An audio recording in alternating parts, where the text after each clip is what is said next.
Teves upang harapin ang mga kanyang kasong kriminal.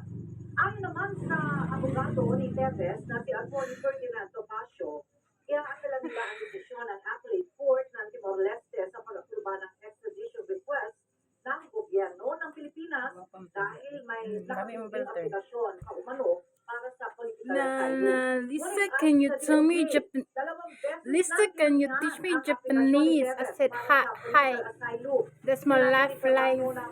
Baby, I'm a rock star. Para sa extradition dahil ang mga argumento ng kampo ni Teves ay hindi naman totoo. Nakauwi na sa bansa ang 5 sa 27 na Filipino seafarers ng MV Transworld Navigator. Ito ay matapos at takihin ang naturang cargo ship ng mga Houthi rebel sa Red Sea noong nakaraang linggo. Ang detalye sa report ni Asher Cadapan Jr. Mana? Kaluyo ma? Kinumpirma ng Department of Migrant Workers o DFW na ligtas ng nakadaong sa isang port sa Egypt ang MV Transworld Navigator matapos itong atakihin ng mga rebelding Houthi sa Red Sea noong June 23. Sa kanilang cargo ship ang 27 Pilipinong tripulante.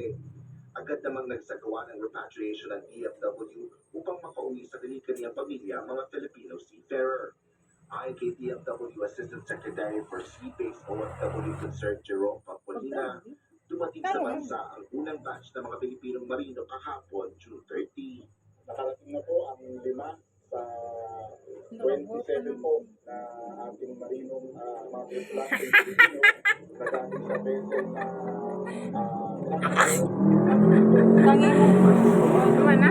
Emotional na nakauwi sa Kumana bansa ba? ang 5 seafarers. Bagaman kinumpirma ng ahensya na wala sa